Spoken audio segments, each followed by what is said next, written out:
कि मनीष जी, इससे पहले केवल जेल में कैदियों का नंबर होता था, बाकी कहीं पे नंबर होता नहीं था। तो अपनी इस करतूत से नीतीश कुमार ने साबित कर दिया कि पहले लालू यादव और उसके बाद नीतीश कुमार ने बिहार को एक जेल में बदल डाला है। और वो अब उसको लगा कि अभी आधिकारिक रूप से पूरी तरह से जेल नहीं बन पाया है बिहार, तो अब इसमें जैसे कैदियों के नंबर होते हैं जेल में, ऐसे यहाँ रहने वाले लोगों के नंबर जारी किए जाए। तो ये बिहार को जेल में बदलने की जो प्रक्रिया लालू और नीतीश ने चलाई, उसको अब ये पूरी उसको अंतिम चरण में ले जा रहे हैं। अब वहां पर रहने वाले लोगों को उन्होंने कैदियों की तरह नंबर दिए हैं कि कैदी नंबर ये, कैदी नंबर वो, तो वो काम इन्होंने किया है। क्या कहे मनीष जी, मतलब वो शब्द नहीं होते मेरे पास।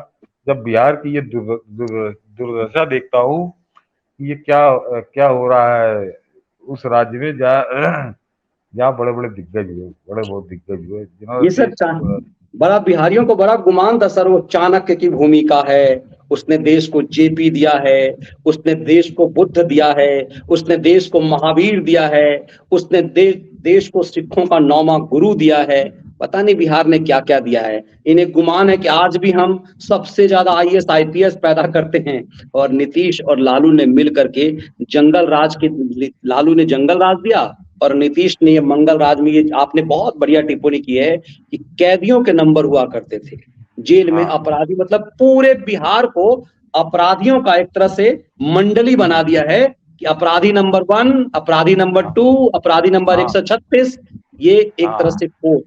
तो कितना शर्म बिहार को आता है। वैसे जातिवादी नशे में लिप्त बिहारियों को बड़ा मजा आ रहा है कि चलो अब हम, जिसकी जितनी संख्या बाहरी उसकी उतनी हिस्सेदारी, ये नारा लगा रहे हैं। लेकिन जमीन इनकी खिंचा रही है सर कि यादवों की संख्या मुसलमानों से तो बहुत कम है। लेकिन मैं अभी आंकड़े देख रहा था, एक स्टोरी अभी मैंने टीवीएम पे मैंने आज जो एक खबर की है, 17 मंत्री जो हैं लालू यादव के कोटे से, उसमें से 7 यादव हैं और 3 मुस्लिम हैं, जबकि संख्या बल के हिसाब से मुस्लिम ज्यादा हैं। मतलब लालू को सत्ता दिलाने में हिस्सेदारी तो मुसलमानों की है। यदि ये जातिगत नशा बिहार में डालकर कह रहे हैं कि जिसकी जितनी संख्या ज्यादा उसकी उतनी हिस्सेदारी, तो हिस्सेदारी क्यों नहीं दे रहे हैं? सिर्फ सिर्फ खजूर चूस चूस करके मुसलमानों का वजूद चूस रहे हैं। और ये जो नाटक खेला जा रहा है, मुझे लगता है धीरे धीरे सबको ये नाटक समझ में आ जाएगा। लेकिन बहुत अच्छी टिप्पणी आपने की है कि पूरे बिहार को जेल बना दिया और बिहार के लोगों को कैदी बना करके रख दिया। कैदी नंबर 124, कैदी नंबर 127 यादवों का ना कोड है। कैदी नंबर 127 से बिहार की सरकारी जाति हैं और सरकारी जाति को भी अलग से कोड मिल गया है सर। ये स्थिति है बिहार की। सर एक खिलंदर तो दिल्ली में भी है, केजरीवाल। इसे लगता है कि जितना ऊपर थूकेंगे सूरज को सीधे पहुंच जाएगा। आजकल नई नौटंकी शुरू की है केजरीवाल, प्रधानमंत्री की डिग्री को लेकर के। पढ़ा लिखा प्रधानमंत्री होना चाहिए। निर्लजता की हद है। इसने पंजाब में एक व्यक्ति को, ऐसे व्यक्ति को बना दिया चीफ मिनिस्टर जो 12वीं पास है, पता नहीं वही पास है कि नहीं है। जो डिप्टी सीएम जिसने बनाया था वो लिखता है अपने में डिप्लोमा इन जर्नलिज्म, और उसे पूरा कार्य, जो पढ़े लिखे लोग थे इसकी साथी में, सबको लात मार के बाहर कर दिया। हम बार बार गिनाते हैं। प्रकांड विद्वान, भारत सरकार के बहुत काबिल कानून मंत्री रहे शांति भूषण जी, स्वर्गीय हो गए अब। उनके पैसे से मौज लिया, बाहर कर दिया। उनके बेटे प्रशांत भूषण को, सुप्रीम कोर्ट के बहुत काबिल लॉयर हैं, भले ही विचारधारा कुछ भी हो लेकिन काबिल लॉयर तो गिने ही जाते हैं। किरण बेदी जैसे विद्वान और देश की पहली महिला आईपीएस ऑफिसर, आनंद शर्मा जी जैसे विद्वान व्यक्ति, कभी भले ही नहीं नहाता हो लेकिन उसकी विद्वता की चर्चा होती है। सोनिया की मनमोहनी सरकार के दौरान सोनिया गांधी किचन कैबिनेट में जो रहने वाला योगेंद्र यादव था, इन सब को पीछे लात मार के बाहर कर दिया, जो अपने आप को विद्वता का जो पैमाना जिसके पास था। और ये केजरी अनपढ़ों को, मनीष सिसोदिया जैसे अयोग्य व्यक्ति को डिप्टी सीएम, बेहद अयोग्य व्यक्ति पंजाब में जो है, जो शराब के नशे में, आप अक्सर कहते हैं पार्लियामेंट में, मैंने देखा हो चूंकि मैं लोकसभा की रिपोर्टिंग करता था, लोग बैठते नहीं थे, साइड में सीट दे दिया गया था जिस भगवंत मान को। अब वो व्यक्ति, एक बड़ा षड्यंत्रकारी चिट्ठी सर लिखी गई है और वो चिट्ठी कहा जा रहा है कि वो चिट्ठी मनीष सिसोदिया ने लिखी है। और सिसोदिया की इस चिट्ठी के माध्यम से केजरी ने एक गजब का नाटक खेला है। ये चिट्ठी मनीष सिसोदिया की है, ऐसा केजरी ने खुद ही ट्वीट किया। ये केजरीवाल का ट्वीट है, मनीष सिसोदिया ने, केजरीवाल की भाषा में है। मनीष सिसोदिया ने जेल से देश के नाम चिट्ठी लिखी है, देश के नाम चिट्ठी। सोचिए, मतलब एक मनी लॉन्ड्रिंग में गिरफ्तार व्यक्ति जिसको हाईकोर्ट तक जमानत नहीं दे रहा है, वो देश के नाम चिट्ठी लिख रहा है। सर, जो एक अपराधी है वो देश के नाम चिट्ठी लिख रहा है। मनीष सिसोदिया ने, ये गांधी और नेहरू हो गए, मनीष सिसोदिया ने जेल से देश के नाम चिट्ठी लिखी है। प्रधानमंत्री का कम पढ़ा लिखा होना देश के लिए बेहद खतरनाक है। मोदी जी विज्ञान की बातें नहीं समझते, मोदी जी शिक्षा का महत्व तो नहीं समझते। पिछले कुछ वर्षों में 60,000 स्कूल बंद कर दिए गए और ये मनीष सिसोदिया के हाथ से लिखी चिट्ठी दिखाई जा रही है। हमने अदालत की रिपोर्टिंग के दौरान कई इस तरह के फर्जीवाड़ा हमने देखे हैं कि कब क्या किया जाता है, क्या ये पहले से लिखा हुआ है, क्या कुछ है, कई सारे तरह के षड्यंत्र होते हैं। ये सिसोदिया जो अब त्राहिमाम कर रहा है, क्या आपको लग रहा है सिसोदिया की कुछ ऐसा कोई खेल केजरी के पास है क्या, जो सिसोदिया कुछ बोल नहीं पा रहा, उसकी बीवी को टॉर्चर किया जा रहा है, उसका घर छीन लिया गया, मंत्री उसका सरकारी निवास छीन लिया गया। इतने दिन तक सत्येंद्र जैन मौज ले रहा था, सिसोदिया जो ही गिरफ्तार हुआ उससे तमाम चीजें छीन लिया, फिर भी ये चिट्ठी लिखवाया जा रहा है। सिसोदिया का कोई कांड केजरी के हाथ में है क्या? नहीं मनीष जी, ये मैं बिल्कुल इससे अलग है, मेरा मत इससे बिल्कुल अलग है, दर्शक भी सहमत हो जाएंगे। मैंने मनीष जी आज ये दोनों चिट्ठियां देखी। ये जो है, एक चिट्ठी सिसोदिया की 9 मार्च को वायरल हुई थी, दूसरी 6 अप्रैल की है, 6 अप्रैल की बताई जा रही है, आज वायरल हुई है। और मैंने दोनों चिट्ठियां अपने ट्विटर पर डाली है, दर्शकों से कहूंगा जाके आप लोग देख लें कि मनीष जी दोनों चिट्ठियों को ध्यान से देखिए तो दोनों की हैंडराइटिंग बिल्कुल अलग है, एकदम अलग है। मतलब उसको कोई आपको साइंटिफिक जांच की जरूरत नहीं है। प्रथम दृष्टया आप जैसे ही उन चिट्ठियों को देखेंगे तो एक की हैंडराइटिंग कुछ और है, दूसरी की हैंडराइटिंग कुछ और है। तो दोनों में से एक चिट्ठी तो फर्जी है, दोनों में से एक चिट्ठी फर्जी है। चाहे आज वो 6 अप्रैल वाली फर्जी है या 9 मार्च की थी, एक इसने प्रधानमंत्री के पढ़ाई लिखाई को लेकर लिखी है। लेकिन मनीष जी मैंने कहा कि ये तो जब हैंडराइटिंग अलग है तो दोनों चिट्ठियों में से एक चिट्ठी फर्जी है। लेकिन मेरा कहना कुछ और है मनीष जी, कि दर्शकों को कह दूं कि ये दोनों चिट्ठियां फर्जी हैं। यहाँ मनीष जी दिखा दीजिए, मैंने इसकी तारीख के साथ डाला है। दोनों चिट्ठियों की हैंडराइटिंग आप देखिए, बिल्कुल जमीन आसमान का फर्क है, बिल्कुल साफ आपको नजर आ जाएगा। दोनों आपके सामने है, दर्शकों से कहूंगा कि दोनों की हैंडराइटिंग में जमीन आसमान का फर्क है। बिल्कुल बिल्कुल फर्क है, बिल्कुल फर्क है।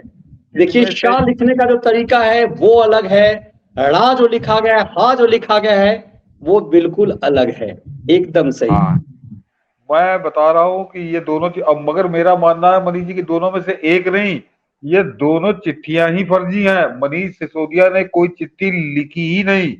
अगर केंद्र सरकार के पास या दिल्ली पुलिस के पास तो निश्चित इसकी हैंडराइटिंग या लेफ्टिनेंट गवर्नर के पास मनीष सिसोदिया की हैंडराइटिंग के सैकड़ों हजारों नमूने होंगे। उन नमूनों से अगर इसकी मिलान कर ली जाए तो ये दोनों चिट्ठियां मनीष सिसोदिया के हाथ की लिखी हुई नहीं है। ये कि जो आप कह रहे हैं मनीष जी की ये सिसोदिया डर रहा है, सिसोदिया डर नहीं रहा। ये सिसोदिया के नाम से जबरदस्ती हवा बना रहा है केजरीवाल। यह चिट्ठियां किसी और से लिखवा रहा है और हमारे न्यूज चैनलों के खैराती वो इस कदर बिके हुए हैं कि बजाय इन चिट्ठियों की, जो मैंने कहा कि नंगी आंखों से आप देखेंगे तो समझ में आ जाएगा कि दोनों हैंडराइटिंग बिल्कुल अलग है, अलग अलग लोगों द्वारा लिखी गई है। लेकिन ये सवाल ना पूछ के उन्होंने नाचना गाना शुरू कर दिया कि सिसोदिया ने चिट्ठी लिखी, सिसोदिया ने चिट्ठी लिखी। मैं इसके पीछे बड़ी की दूसरी चीज देख रहा हूँ कि सिसोदिया चिट्ठी नहीं लिख रहा, सिसोदिया के अंदर कुछ पक रहा है और वो कौला, और ये उसको बराबर करने के लिए अभी केजरीवाल ने ये दोनों चिट्ठियां फर्जी लिखी है। एक किसी और से लिखवाई है, एक किसी और से लिखवाई है। और वो इसलिए लिखवाई है ताकि अगर इस पर कहीं कोई मानहानि, क्योंकि अब सिसोदिया विधानसभा के अंदर नहीं है तो कोई वो न करे, तो अगर कुछ होगा तो कह देगा कि मेरी लिखी नहीं है। तो ये खेल पूरा केजरी खेल रहा है।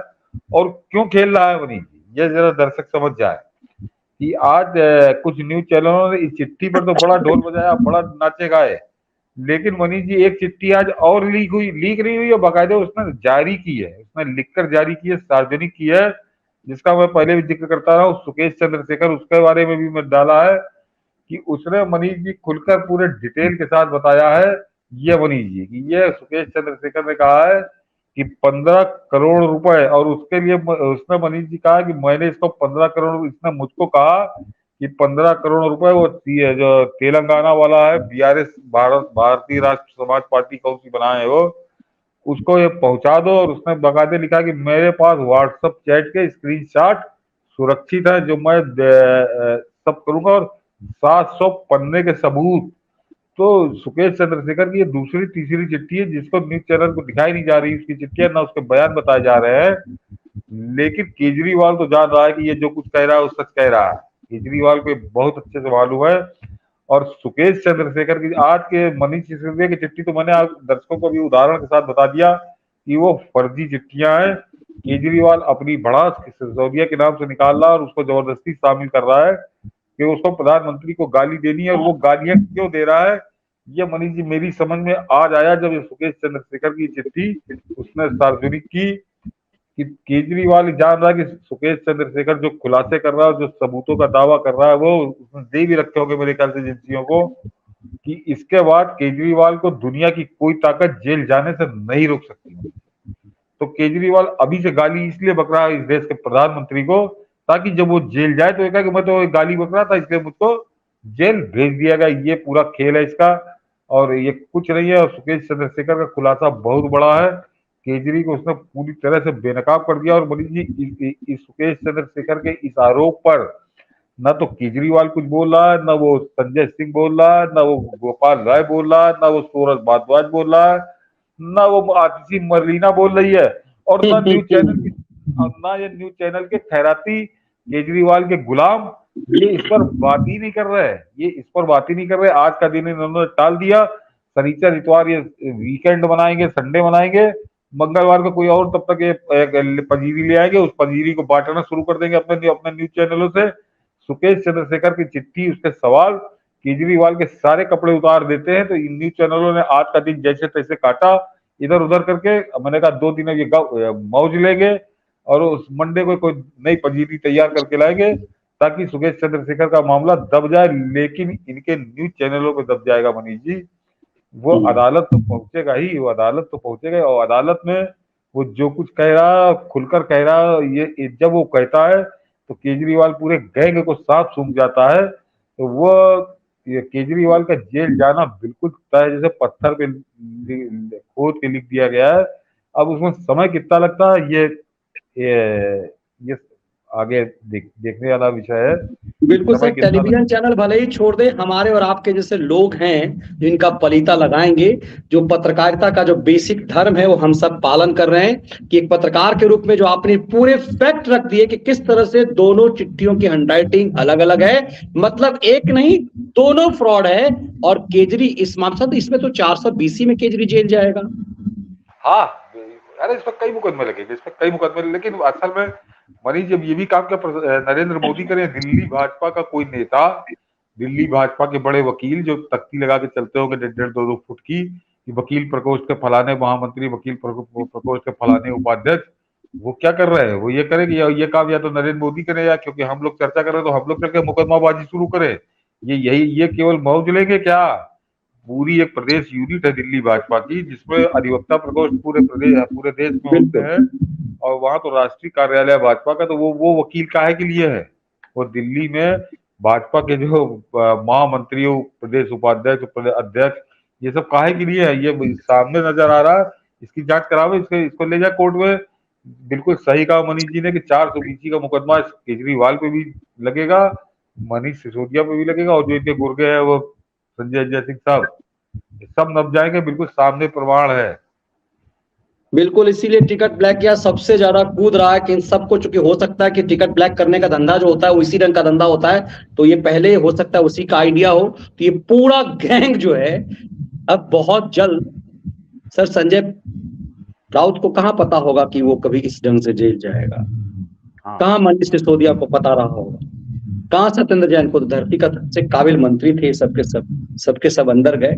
इसे वक्त की मार कहते हैं, और कहते हैं ना बेईमानी की सजा तो मिलती है। 420 जो है, ये चचा 420 जो केजरी बन रहे हैं, ये उड़ करके विधानसभा में नौटंकी करके, उसका फायदा उठा करके, सदन की गरिमा का फायदा उठा करके वो धीरे धीरे वो सब खेल धीरे धीरे खुल जाना बिल्कुल साफ जाएगा। तय दिख रहा है।